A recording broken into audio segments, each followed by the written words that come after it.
দেশত গৃহীত হৈছিল আমাৰ সংবিধান। ইয়াৰ উপৰি 1930 চনৰ 26 জানুৱাৰীত ভাৰতীয় জাতীয় কংগ্ৰেছে ব্ৰিটিছ শাসনৰ পৰা পূৰ্ণ স্বৰাজ সম্পূৰ্ণ স্বাধীনতা ঘোষণা কৰিছে, যাৰ বাবে এই দিনটো গণৰাজ্য দিৱস হিচাপে ভাৰতবৰ্ষত পালন কৰা হয়। 1947 চনৰ 15 আগষ্টত দেশে স্বাধীনতা লাভ কৰিছিল যদিও সেই সময়ত আমাৰ ওচৰত কোনো সংবিধান নাছিল। সেই 1947 চনৰ 29 আগষ্টত ডক্টৰ বি.আৰ. আম্বেদকাৰৰ চাহাবৰ অধ্যক্ষতাত স্বতন্ত্ৰ সংবিধান প্ৰস্তুত কৰাৰ বাবে এখন খচৰা সমিতি গঠনৰ প্ৰস্তাৱ গৃহীত হয়। তাৰপিছত 1950 চনৰ 26 জানুৱাৰীত সংবিধান গৃহীত হয় আৰু ইয়াৰ ফলতেই আমাৰ দেশে লাভ কৰে বিশ্বৰ আটাইতকৈ দীঘলীয়া সকলোৰে মৰমৰ সন্মানৰ সংবিধান। গণৰাজ্য দিৱস কেৱল এক অনুষ্ঠান নহয়।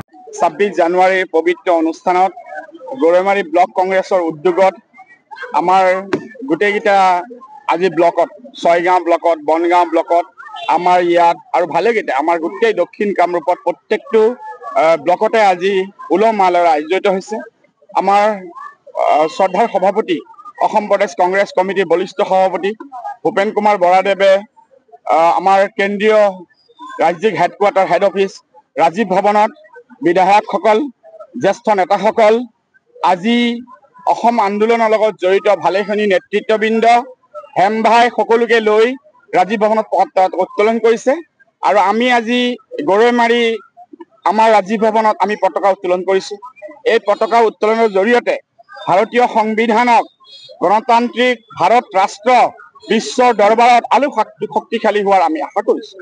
বাবা চাহেব আম্বেদকাৰৰ সভাপতিত্বত গঠিত হোৱা সংবিধান সভাই ভাৰতীয় গণতন্ত্ৰক, ভাৰতীয় সংবিধানে আমাৰ ভেটি শক্তিশালী কৰিছে আৰু আজি কিছু লোকে এই সংবিধানক তছনছ কৰিবলৈ বিচাৰিছে। সাংসদৰ ভিতৰতো বাবা চাহেব আম্বেদকাৰক কিছু লোকে অপমান কৰিবলৈ বিচাৰিছে।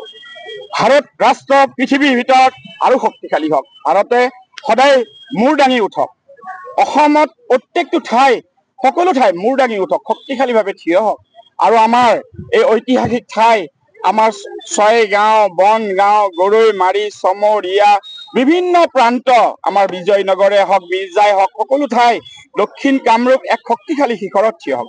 আজি আপোনাসৱে এই 26 জানুৱাৰী অনুষ্ঠান সম্প্ৰচাৰ কৰিব অহাৰ কাৰণে আপোনালোকৰ ইলেক্ট্ৰনিক মিডিয়া, প্ৰিণ্ট মিডিয়াৰ প্ৰতিটো অনুষ্ঠান, হেড অফিচ, আপোনালোকৰ হেডকোৱাৰ্টাৰ, আপোনালোকৰ লাভাৰ্ছ, ভিউৱাৰ্ছ, ভাৰতবৰ্ষ ব্ৰহ্মাণ্ডৰ বুকুত আপোনালোকৰ যিমান আপোনালোকৰ লাভাৰ্ছ আছে, ভিউৱাৰ্ছ আছে, প্ৰত্যেকলৈ মই আজি পবিত্ৰ দিনটোৰ অভিনন্দন জনাইছোঁ।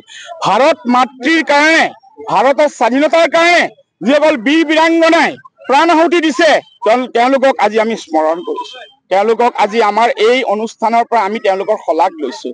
অসম মাতৃৰ যিসমূহ সন্তানে ভাৰতৰ এই আন্দোলনত, স্বাধীনতা আন্দোলনত আত্মবিসৰ্জন দিছিল, কনকলতা, মুকুন্দ কাকতি, কুশল কোঁৱৰ আৰু বিভিন্ন বীৰ বীৰাংগনাক আজি আমি স্মৰণ কৰিছোঁ। আমি একতাৰ গোলেৰে বান্ধ খাই থাকিম, শক্তিশালী এখন অসম শক্তি ভাৰতৰ আশা কৰোঁ।